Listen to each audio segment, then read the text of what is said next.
बिस्मिल्लाहिर्रहमानिर्रहीम। अस्सलामु अलैकुम वरहमतुल्लाहि वबरकातुहू। Welcome to online classes Iqra Huffaz boys secondary school. 9th class के तमाम तलबा को हम फ़िज़िक्स की क्लास में खुशामदीद कहते हैं। आज हमारा लेक्चर नंबर 17 है, chapter number 10 properties of matter. अज़ीज़ तलबा, आज हम पढ़ेंगे आर्शिमिडीज़ प्रिंसिपल। आर्शिमिडीज़ प्रिंसिपल क्या होता है? सबसे पहले इसकी स्टेटमेंट हम आपको पढ़ के सुनाते हैं, जो आपके सामने स्क्रीन पर नज़र भी आ रही है। उसके बाद फिर इसकी एक्सप्लेनेशन और जो पिक्चर आपको सामने हमने दी है, इसको आप एक्सप्लेन करेंगे कि आर्शिमिडीज़ प्रिंसिपल को किस तरह से समझा जा सकता है। It states that when a body is immersed in a liquid it experiences a force. When a body is immersed in a liquid, it experiences a force called an upthrust equal to the weight of the liquid displaced by the body. This is known as Archimedes' principle. I am reading again. When a body is immersed, जब कोई body किसी liquid के अंदर डुबो दी जाती है, immerse कर दी जाती है, इट एक्सपीरियंसेस फोर्स। ये एक फ़ोर्स एक्सपीरियंस करती है, यानी इसके ऊपर एक फ़ोर्स लगना शुरू हो जाती है, जिसे हम अपथ्रस्ट कहते हैं। और ये अपथ्रस्ट किसके इक्वल होता है? This is equal to the weight of the liquid displaced by the body.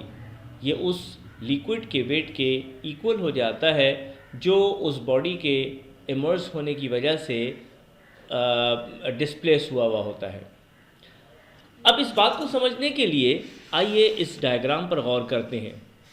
देखिए, ये आपके पास एक जार है जिसके अंदर कोई लिक्विड मौजूद है। यहाँ पे आपने एक वेइंग मशीन समझ लीजिए आप इसे। यहाँ पर इसके साथ एक हुक के साथ एक आपने वेट लटका रखा है, और ये वेट कितना है? 4 न्यूटन का वेट है। आप देख रहे हैं 1 2 3 4, ये 4 न्यूटन का वेट है हमारे पास। ये रेड और वाइट में आपके पास 4 पोर्शंस नज़र आ रहे हैं जो कि 4 न्यूटन को रिप्रेजेंट कर रहे हैं। Suppose a 4 Newton wait is immersed in a liquid contain in a following jar. इस जार के अंदर जो लिक्विड मौजूद है, अब हम इस वेट को, जहाँ पे कर्सर मौजूद है, इसको इसके अंदर डिप करने लगे हैं। इससे पहले कि हम इसको इसके अंदर इमर्स करें या डिप करें, आप ये जानते हैं कि जब भी इसको इसके अंदर डिप किया जाएगा, इमर्स किया जाएगा, तो डेफिनेटली ये जो लेवल है पानी का या लिक्विड का, ये रेज होना शुरू हो जाएगा। और जब ये पानी का या लिक्विड का लेवल इंक्रीज़ करेगा, तो ये जो एक टैप यहाँ पर दिया हुआ है, इस टैप के ज़रिए से ये इस खाली बर्तन में यहाँ पर आके गिर जाएगा। तो इससे क्या होगा कि यहाँ से इस वेट के, जो 4 न्यूटन का वेट है, इसके अंदर जाते ही जो लेवल इंक्रीज़ करेगा, वो सारा का सारा लिक्विड इसके अंदर जमा हो जाएगा। फिर उसके बाद हम इस वेइंग मशीन के ज़रिए से इसको मेजर कर लेंगे कि कितना इसका वेट हमारे पास आ रहा है।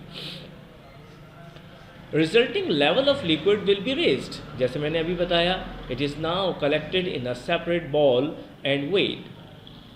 इसको सेपरेट बॉल में, जो यहाँ पर मौजूद है, पेन है, बॉल है, और इसके बाद उसको वेट कर लिया जाएगा उसका। Then according to the principle क्या होता है, आइए ज़रा इस पर देखते हैं। ये जो सेकंड पिक्चर आपके पास यहाँ नज़र आ रही है, ये बताना चाह रहे हैं कि अब जब हमने इसको इसके अंदर इमर्स कर दिया, तो अकॉर्डिंग टू द स्टेटमेंट, ये जो इमर्स्ड वेट है जिसको इसके अंदर डुबो दिया गया है, इसके ऊपर एक फोर्स लगना शुरू हो जाएगी, जो कि यहाँ पर एरो के ज़रिए से शो की जा रही है, और ये अपवर्ड डायरेक्शन में है। और इस अपवर्ड डायरेक्शन में जो फोर्स है, इसको हम क्या कहते हैं? अपथ्रस्ट कहते हैं। अपथ्रस्ट इसीलिए कहा जाता है, इसकी डायरेक्शन अपवर्ड होती है। और ये कितनी होती है और कितनी लगेगी, तो हम ये देख रहे हैं कि यहाँ पे जो 4 न्यूटन की फोर्स, 4 न्यूटन का वेट जो इसके अंदर इमर्स किया गया था, अब ये नीचे से ऊपर की जानिब फोर्स जो लग रही है, ये आपको बता रहा है कि सिर्फ 1 न्यूटन फोर्स इसके ऊपर यहाँ पर बैलेंस कर रही है इसको। इसका मतलब ये हुआ कि जितना जितना जितना लिक्विड यहाँ से इंक्रीज़ हुआ, जिसका लेवल यहाँ पर था और ये इंक्रीज़ होके यहाँ कहीं पहुँचा, तो सारा का सारा इस टैप के ज़रिए से इस बॉल में जमा हो गया। और जो बैलेंस आपके पास वेट था, जो इसका बैलेंस वेट था, वो यहाँ पे जमा हो गया। अब आप देख सकते हैं कि यहाँ पे इस बॉल में, इस फिगर में, इस बॉल में कितना वेट है? 0 न्यूटन। लेकिन इसका अपना वेट, जो इसका जो बॉल यहाँ, ये जो वेट लटका हुआ है, ये 4 न्यूटन है। लेकिन जैसे ही ये पानी के अंदर या किसी लिक्विड के अंदर गया और यहाँ से जो इमर्स्ड वेट की वजह से जो वाटर का लेवल इंक्रीज़ हुआ, वो इस टैप के ज़रिए से इस बॉल में जमा हो गया।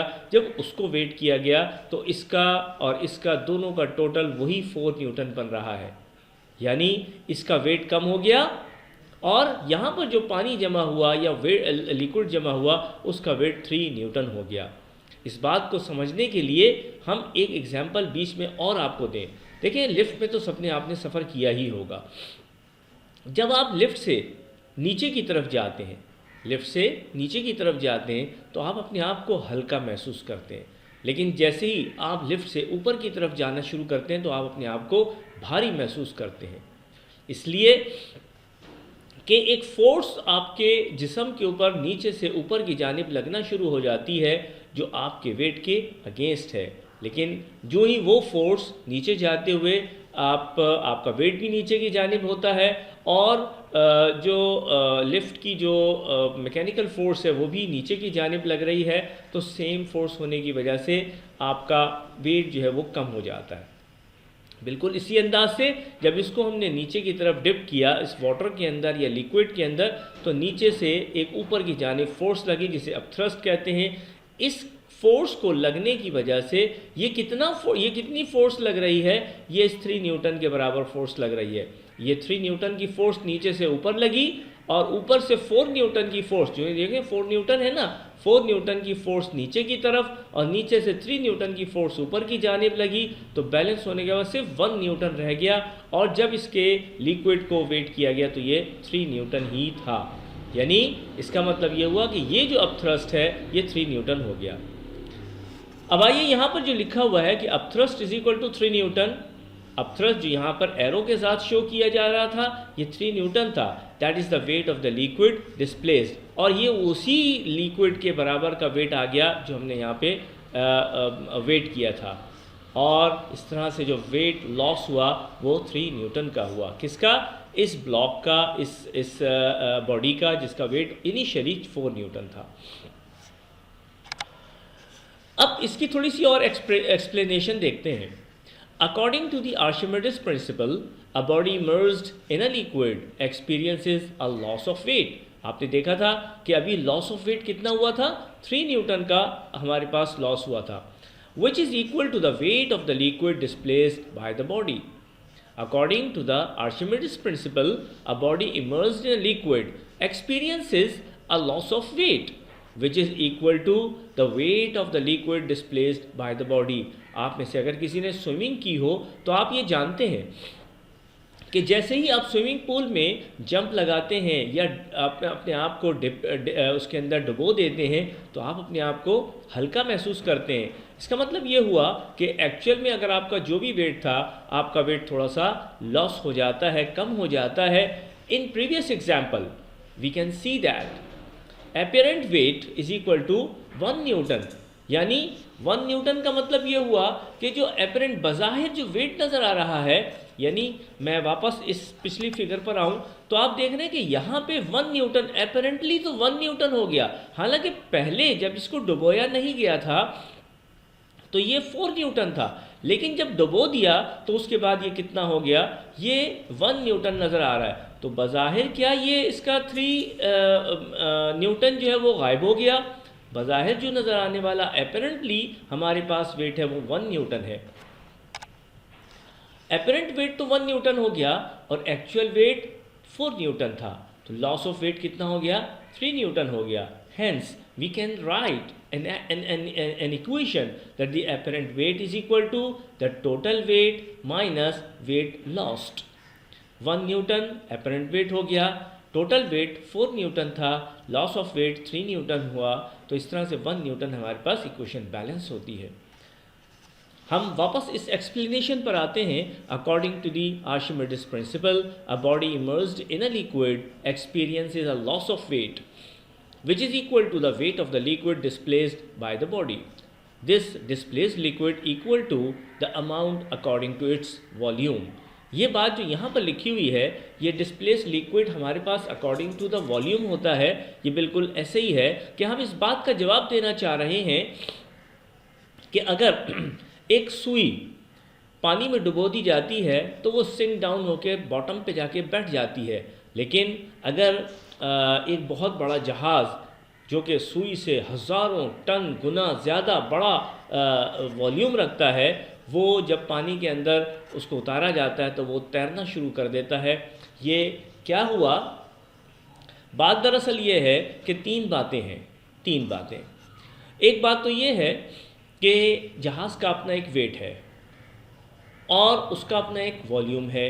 जितना ज़्यादा वॉल्यूम जहाज़ का फैला हुआ पानी के अंदर जाता है तो पानी उतना ही डिस्प्लेस हो जाता है। अगर उस पानी को वेट कर लिया जाए, उसका वेट निकाल लिया जाए, तो वो उस अपथ्रस्ट के बराबर हो जाएगा जो उस शिप को ऊपर की तरफ लगा रहा होता है और तैरने की कंडीशन पर ला रहा होता है। तो अजीज़ तलबा, यहाँ से ये बात समझ में आती है कि जो चीज़ जितनी फैली हुई होती है और जितना ज़्यादा वॉल्यूम उसका होता है, उस हिसाब से पानी डिस्प्लेस होता है या कोई भी लिक्विड डिस्प्लेस होता है, और जितना ज़्यादा लिक्विड डिस्प्लेस होगा उतना ही अपथ्रस्ट भी ज़्यादा लगेगा। So this displaced liquid equal to the amount according to its volume. कम वॉल्यूम होगा तो डिस्प्लेस लिक्विड भी कम होगा, और अगर वॉल्यूम ज़्यादा होगा तो डिस्प्लेस लिक्विड भी ज़्यादा हो जाएगा। It was discovered by the Archimedes. ये आर्शिमिडीज जो है ये एक साइंटिस्ट था जिसने इसको डिस्कवर किया, इसीलिए इसको आर्शिमिडीज प्रिंसिपल कहा जाता है। The upthrust is always in upward direction which is against the weight of the body. ये देख रहे हैं आप कि यहाँ पर एक बॉडी बीच में किसी लिक्विड के बीच में मौजूद है और इसकी ग्रेविटी जो नीचे की जानिब है, लेकिन अपथ्रस्ट इसको ऊपर की तरफ लगा रहा होता है। अब बात यह है कि कोई बॉडी नीचे सिंक डाउन हो जाती है, कोई तैरती रहती है, तो ज़रूरत इस बात की है देखने की कि हमारे पास यहाँ पे इसका वेट ज़्यादा, ये ग्रेविटी से मुराद यहाँ इसका वेट है, इसका अपना वेट है। तो आया कि बॉडी का वेट ज़्यादा है तो सिंक डाउन हो जाएगी, और अगर अपथ्रस्ट ज़्यादा है तो ये फ्लोट करना शुरू कर देगी। Hence due to the upthrust an apparent weight is experienced by the body which is given by the following equation। ये हमने जो यहाँ पर apparent weight की एक equation बताई थी, वही यहाँ पर लिखी है कि apparent weight is equal to actual weight minus weight of the liquid displaced by the object।